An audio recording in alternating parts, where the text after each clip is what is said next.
بنی اسرائیل میں ایک صالح شخص تھا۔ اس کا ایک بیٹا تھا۔ جب اس کی وفات قریب آئی تو اس نے اپنے بیٹے کو وصیت کی کہ خدا کی قسم کبھی نہ کھانا، نہ جھوٹی نہ سچی۔ جب وہ مر گیا اور لوگوں نے یہ سنا تو بنی اسرائیل اس کے بیٹے کے پاس آئے اور ایک ایک آ کے کہنے لگا کہ تیرے باپ کے ذمہ میرا اتنا قرض تھا۔ وہ ہر ایک کو اس کے کہنے کے مطابق رقم دیتا رہا، حتیٰ کہ یہ بیچارہ مفلس ہو گیا، اور جب کوڑی بھی اس کے پاس باقی نہ رہی تو وہ اپنی بیوی اور 2 بچوں کو ساتھ لے کر نکل کھڑا ہوا اور دریا میں کشتی پر سوار ہو گیا۔ خدا کا حکم، کشتی ٹوٹ گئی اور یہ چاروں ستم رسیدہ علیحدہ علیحدہ ایک ایک تختے پر بہنے لگے، اور باد مخالف نے ہر ایک کو ایک دوسری سمت میں جا پھینکا۔ یہ شخص جس نے مدیوں کے ظلم سے وطن چھوڑا تھا، ایک جزیرے میں پہنچ گیا جہاں کوئی آدمزاد نظر نہ آتا تھا۔ حیران تھا کہ کیا کرے۔ اتنے میں حاطب سے ایک آواز آئی کہ اے ماں باپ کے ساتھ احسان کرنے والے، مشیت الہی اس بات کی مقتضا ہے کہ تجھ کو ایک خزانہ ملے۔ فلاں جگہ جاؤ اور وہاں سے خزانہ نکال لو۔ یہ وہاں پہنچا تو اس مقام سے واقعی خزانہ مل گیا۔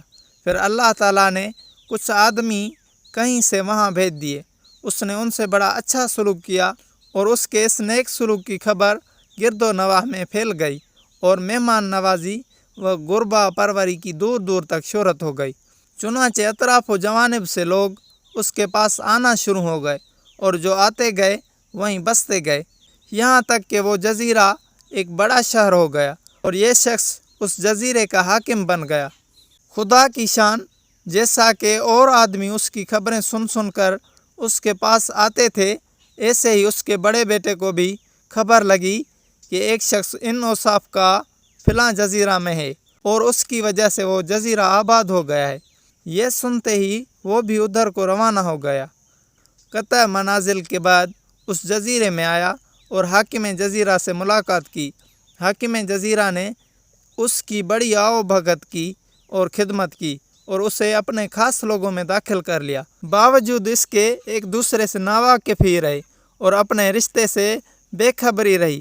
اسی طرح اس کے دوسرے بیٹے کو خبر لگی، وہ بھی حاضر خدمت ہو کر اپنے بڑے بھائی کی طرح شرف خدمت سے بہرایاب ہوا۔ ابھی تک ایک کا حال دوسرے سے مخفی ہی تھا۔ اب حاکم جزیرہ کی بیوی کا حال سنیے کہ وہ کسی دوسرے جزیرے میں پہنچ گئی، اور ایک شخص نے اسے اپنے گھر میں ڈال لیا۔ جب اس شخص کو بھی اس حاکم جزیرہ کی سخاوت کا علم ہوا تو وہ بھی اپنی عورت کو ساتھ لے کر اس کی طرف چل پڑا۔ جب جزیرہ کے قریب پہنچا تو عورت کو کشتی میں چھوڑ کر اور کچھ ہدیہ لے کر حاکم جزیرہ کے پاس پہنچا۔ حاکم نے اس کی خاطر و مدارات کے بعد کہا کہ رات یہیں ٹھہرو۔ اس نے بتایا کہ میں اپنی عورت کشتی میں چھوڑ آیا ہوں۔ حاکم نے کہا کہ اس کی حفاظت کے لیے 2 آدمی میں وہاں بھیج دیتا ہوں۔ پھر انہی دونوں بھائیوں کو حکم دیا کہ جاؤ اور رات بھر اس کی کشتی کی حفاظت کرو۔ جب وہ دونوں کشتی کے پاس پہنچے تو آپس میں صلاح کرنے لگے کہ ہمیں اس عورت کی حفاظت کے لیے بھیجا گیا ہے، کہیں ایسا نہ ہو کہ نیند آ جائے۔ آؤ آپس میں کچھ باتیں کریں، اور آج تک زمانہ کے حالات میں سے جو کچھ جس کو معلوم ہے وہ بیان کرے، تاکہ رات بسر ہو اور نیند نہ آئے۔ چنانچہ ایک نے پہلے اپنا ہی قصہ بیان کرنا شروع کیا اور اپنی مصیبت زدہ داستان سنانا شروع کی، اور کہا کہ ہم 2 بھائی تھے۔ دوسرے بھائی کا نام یہی تھا جو تمہارا ہے۔ ہمارا باپ ہم کو ہماری والدہ کے لے کر دریا میں سوار ہوا۔ خدا کی قدرت، کشتی ٹوٹ گئی اور ہم سب ایک دوسرے سے الگ الگ ہو گئے اور بچھڑ گئے۔ خدا جانے کون کون کہاں کہاں جا پہنچا ہے۔ جب دوسرے نے یہ قصہ سنا تو پوچھا تمہارے باپ کا کیا نام ہے؟ اس نے بتایا کہ فلاں نام ہے۔ پوچھا اور تمہاری ماں کا نام؟ اس نے ماں کا نام بھی بتایا۔ یہ سن کر اسے تاب نہ رہی اور دوڑ کر اسے لپٹ گیا اور کہا کہ رب کعبہ کی قسم، تو میرا بھائی ہے۔ وہ عورت جو کشتی میں بیٹھی تھی اور جو در حقیقت ان کی ماں تھی، بیٹی دونوں کی باتیں سن رہی تھی۔ جب صبح ہوئی اور وہ شخص کشتی پر آیا تو عورت کو نہایت غمگین پایا۔ یہ دیکھ کر اسے شک گزرا کہ شاید ان دونوں پہرے داروں کی کوئی شرارت ہے۔ چنانچہ وہ غصے میں الٹے پاؤں پھر حاکم جزیرہ کے پاس پہنچا اور سارا قصہ سنایا۔ حاکم نے ان دونوں کو طلب کیا اور ساتھ ہی اس عورت کو بھی بلایا۔ اور پھر عورت سے پوچھا کہ بتاؤ تم کو ان سے کیا شکایت ہے؟